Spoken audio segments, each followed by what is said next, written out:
I am 87 years old, and I want to tell you about the 8 times pride nearly took from me the thing I needed most.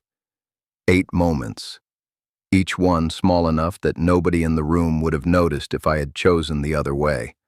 A porch step, a glass of water at the sink, an armload of firewood, a ride into town, a week of company, 2 words spoken to a doctor, a lock explained a second time, an umbrella in the rain.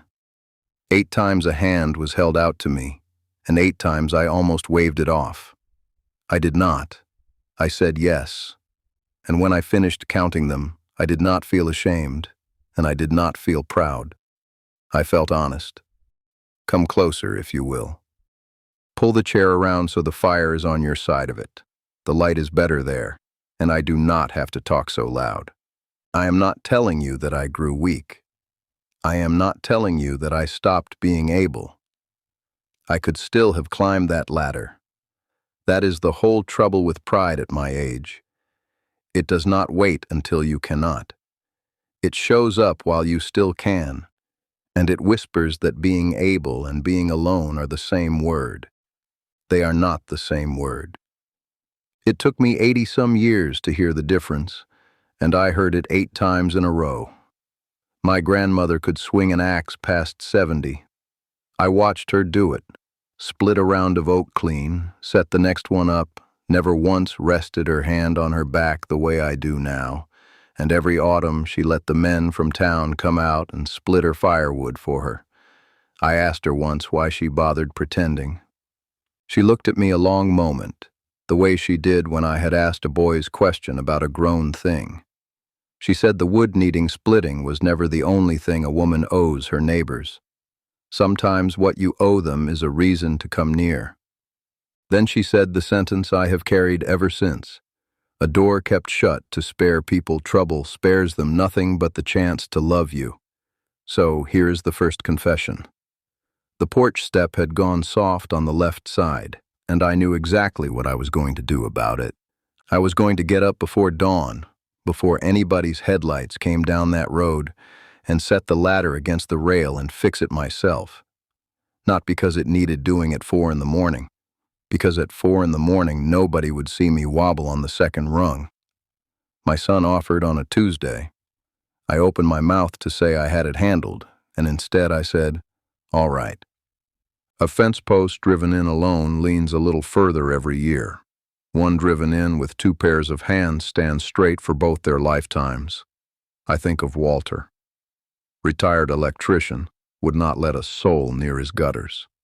He went down in October, and it took his daughter 3 tries before he finally handed her that ladder the following April. Before I go on, let me set something down beside you, the way you set a cup within reach of someone who might want it. I gathered my grandmother's teachings into a small book, The Native Way. It holds what she told me, in her words as near as I could keep them, and almost nothing in it is mine except the remembering. The link rests down in the description, underneath this. If it is not for you today, that is all right. I am here at this fire either way, and there is no pressure in me at all. Some of you have been sitting with me a long while now. Some of you found this fire tonight for the first time. Either one is welcome. I do not count who comes. I only count what pride nearly took.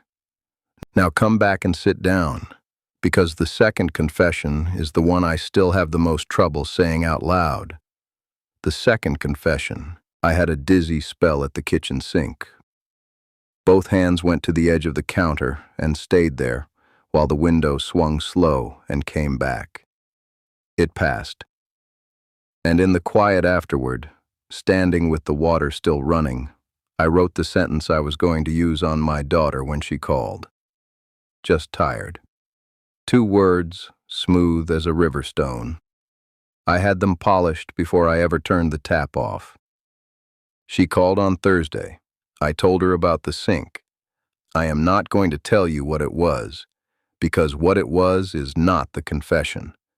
The confession is that I had the smaller sentence loaded and ready, and I set it down instead of firing it. A cracked dam that admits the leak early loses a little water. The one that hides the leak loses the whole valley. There was a man named Samuel who kept 3 separate falls a secret from his sons. 3. He got himself up each time and told nobody. Then there was a 4th, and nobody found him until supper. What did all that silence protect? Their comfort. He was not sparing them anything. He was only choosing which day they would find out. The 3rd confession and the 4th belong in one breath because they are the same stubbornness wearing 2 different hats. The 3rd. The neighbor's boy came across while I was hauling wood and asked if he could carry some in. Now I had already counted the trips in my head. 4 of them, arms full, the cold coming through my shirt. With him it would be 2. And I stood there a moment doing arithmetic that had nothing to do with firewood.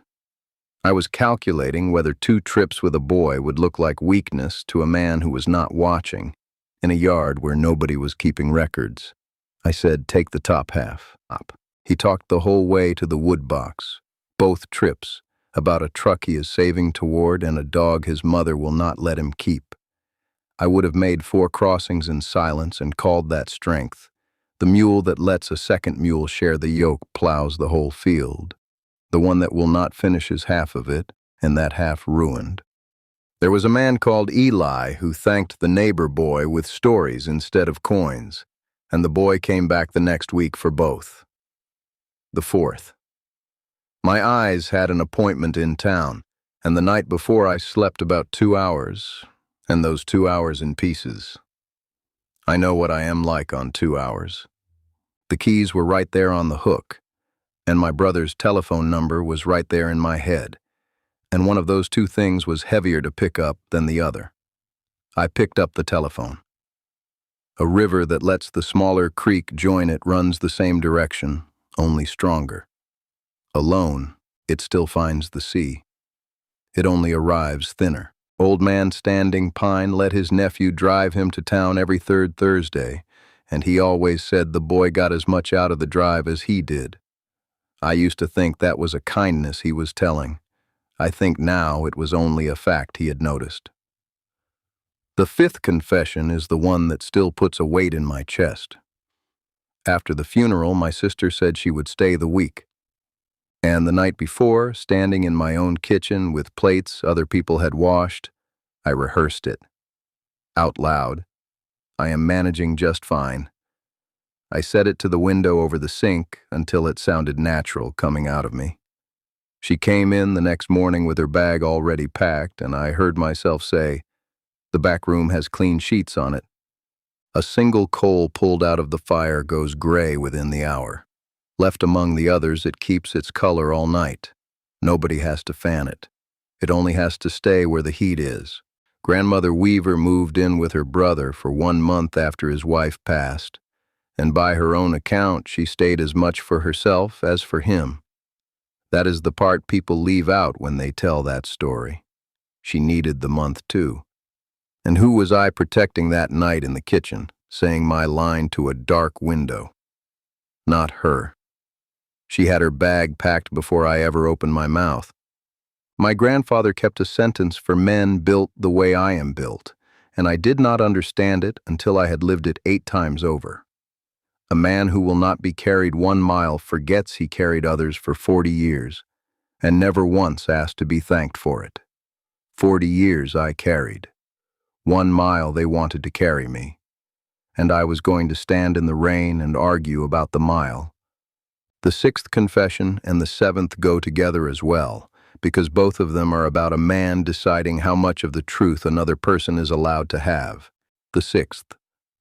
My knee has been talking to me in the mornings for 2 years, and for 2 years I had a word ready for it. Some mornings. It is a small word, and it does a great deal of work. It lets a man tell the truth and hide inside it at the same time. The doctor asked, and I said, most mornings. That is where this confession ends. Not with what came after. Not with what anybody said back to me. Only with the 2 words I had been shaving down for 2 years. finally spoken at their full size. A wound cleaned in daylight closes faster than one kept under a sleeve until it can no longer be hidden.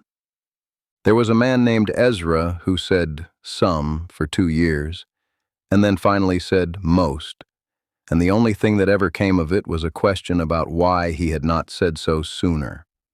The 7th. New lock on the back door, and the young man at the hardware store showed me how it worked, and I nodded along the whole time with a face that has had 87 years of practice at nodding along. I understood maybe half of it, and I had my hand on that door already when I turned back around and said, "Would you show me that one more time?" The sapling that bends to learn the wind's direction is the one still standing after the storm that splits the stiff old oak beside it. His name was Daniel, the clerk's grandson. He showed me twice without a trace of impatience, and he would not take a tip, so I gave him a story instead. He was maybe 19 years old, and he had more patience standing in that aisle than I had shown my own son about one soft porch step. And now the 8th, the smallest of them all, the one that undid me. It was raining in the lot outside the grocery, not hard, the steady kind that has decided to stay all afternoon. I had my 2 sacks and my hat and about 40 yards of open ground, and a woman I had never seen before stepped up beside me and tilted her umbrella over my head and said, "I am going that way anyhow." Every instinct I own was already forming the words, "I am all right. Go on ahead." But why? To win what? There was not one person in that whole parking lot keeping score. There was not a scoreboard anywhere in the county, and I was going to walk out and get soaked, alone on principle, defending a title nobody had ever once tried to take from me. I said thank you, and I walked to my car under a stranger's umbrella, matching my step to hers, and neither one of us said much of anything the whole way. 2 people under one umbrella arrived less wet than the one holding it alone and refusing to tilt it. I never learned her name. I never saw her again. She has no idea she is standing in this story. And I think of her every single time it rains. Now. I have counted 8, and I want to be careful with you about what the counting was. Naming these 8 was not a repair to a broken man. I was not broken. There is nothing about 87 years that is broken. And naming them is not the same as hating myself for them. I want that said plainly, because I have watched men take an honest inventory and turn it into a stick to beat themselves with, and that is not what happened at my table. Here is what I found instead. Pride is a habit. That is all it is.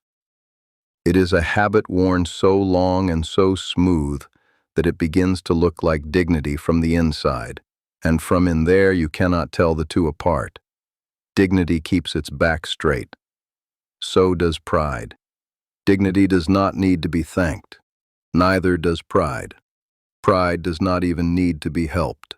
But a habit is a thing a man can notice. And what a man can notice, a man can set down. I am not telling you I set mine down and something bloomed. I am not promising you a result or a season or a telephone that starts ringing. I am telling you 8 times I noticed, and 8 times I chose the other thing. That is the whole of it. That is behavior. That is not who I am. So let me gather this up for you now, the way my grandmother gathered the ends of her shawl. The step I let my son fix.